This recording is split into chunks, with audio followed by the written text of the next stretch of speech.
Je lis du livre de Genèse, chapitre 39, les versets 10 à 18, ce qui suit. Quoiqu'elle parlait tous les jours à Joseph, il refusa de coucher auprès d'elle, d'être avec elle.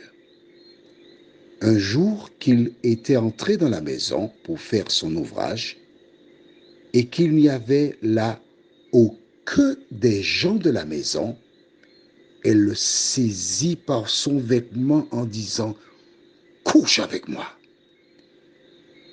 Il lui laissa son vêtement dans la main et s'enfuit au dehors. Lorsqu'elle vit qu'il lui avait laissé son vêtement dans la main et qu'il s'était enfui dehors, elle appela les gens de sa maison et leur dit « Voyez, il nous a amené un Hébreu pour se jouer de nous. Cet homme est venu vers moi pour coucher avec moi. Mais j'ai crié à haute voix.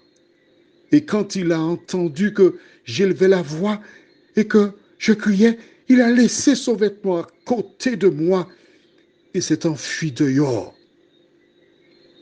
Et elle posa le vêtement de Joseph à côté d'elle, jusqu'à ce que son maître rentrât à la maison.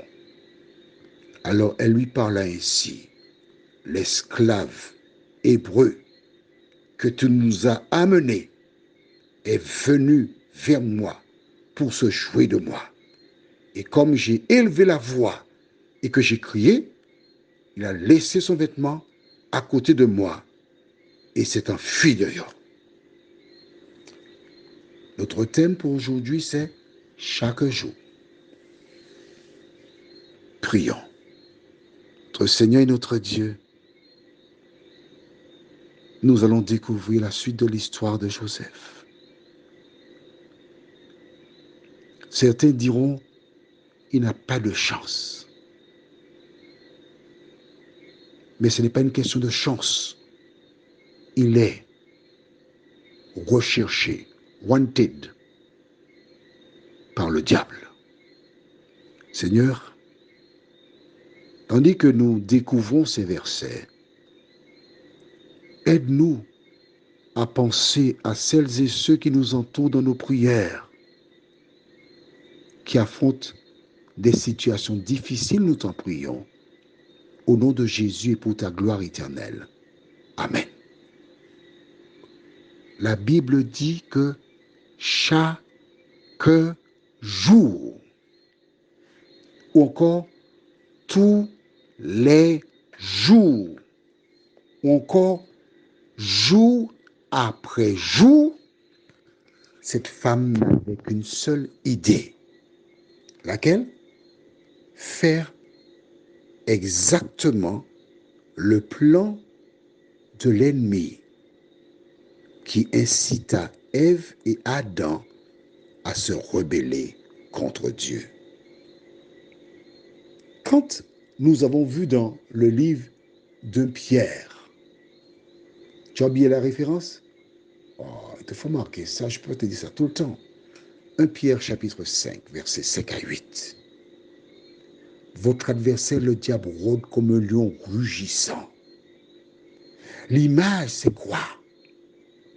Que l'ennemi est là en permanence.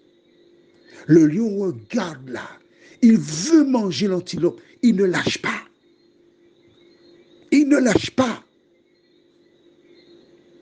Et elle, un jour, comme le lion, il n'y avait personne dans la maison. Elle a bondi sur Joseph.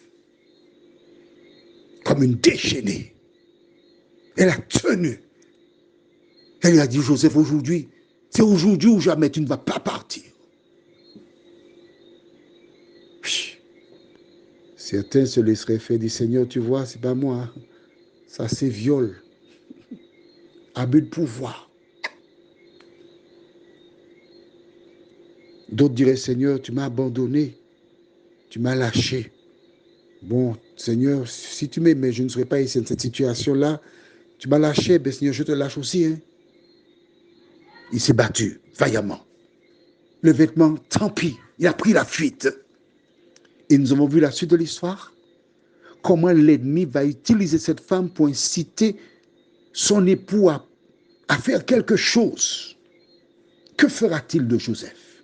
C'est son esclave qui a osé lever les yeux sur sa femme, qui a voulu violer sa femme. Mais il faut de châtiments exemplaires. Mais que feront les autres?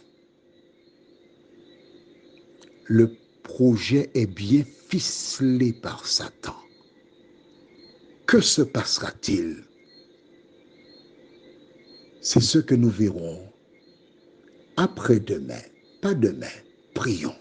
Notre Seigneur et notre Dieu, à la lumière de ce que nous venons de lire, il semble qu'il n'y a pas de solution pour Joseph. Cette fois-ci, il est mort. Cette fois-ci, le diable va gagner. Quelle pensée qui l'accompagne? Nous ne savons pas, mais nous savons qu'il sait qu'il avait reçu 2 songes. Nous savons qu'il sait que sa présence dans la maison de Potiphar était une source de bénédiction. Et c'est l'Éternel seul qui bénit. Il savait que l'Éternel était avec lui. Il pouvait compter sur l'Éternel. Seigneur, quel grand secours d'être toujours protégé par toi-même. Aide-nous, Seigneur, chaque jour, à nous laver dans le sang de Jésus, nous t'en prions. En son nom et pour ta gloire éternelle. Amen. Je te souhaite une bonne nuit sous le regard de Dieu.